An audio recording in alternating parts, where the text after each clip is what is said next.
Another black man is dead because he did what black men should never do: intervene and try to help a black female whenever they're in any sort of domestics.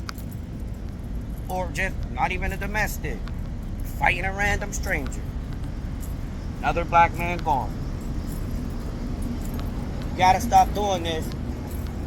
I ain't even talking to the grown males. I'm talking to our young black boys. This is not your fight. It was never your fight. You were not put here on this earth to die for a female who's on demon time. You were not put here on this earth just to be fodder for them to get ahead in life, and they never get ahead in life. So that black man is gone, and he had a family. The female who he tried to save, she's in the hospital because she was shot. And the man that did the shooting, he turned the gun on himself. He's gone. Here's what ain't gonna happen. After that female gets out the hospital, she's not going to think about the black man who tried to save her. Well, actually, probably pretty much did. She's not going to think about his family. She's not thinking about his funeral costs. She's not thinking about how this is going to impact his family for the rest of his family's life. Protect your family, and that's if you want to.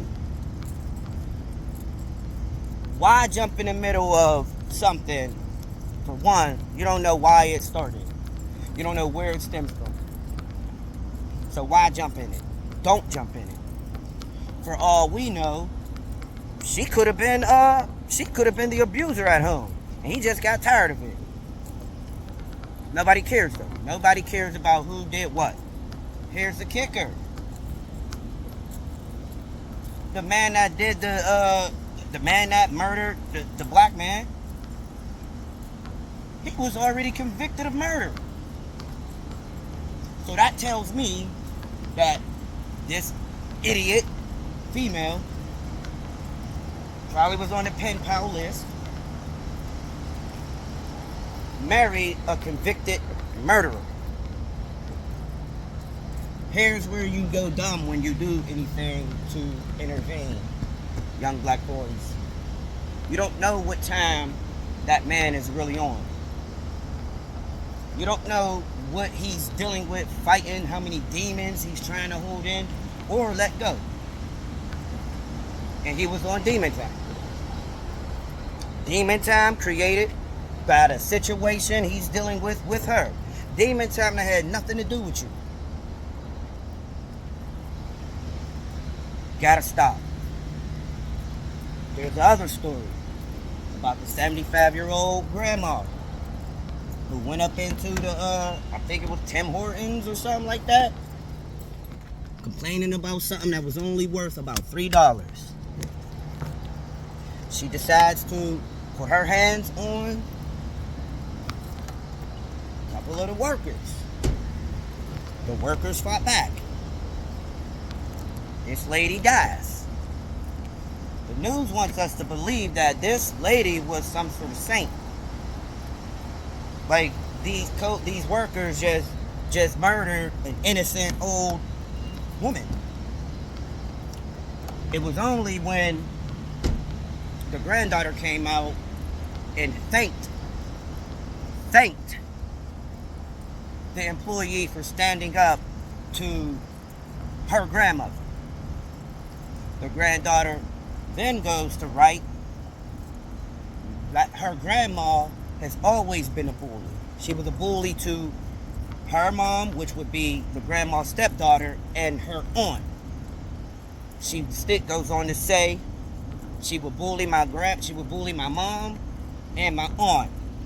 And my mom and my aunt couldn't really do nothing. We already know they can't. These grandmas, these moms, they be putting in work. They be doing these little kids dirty. So they could never stand up for themselves.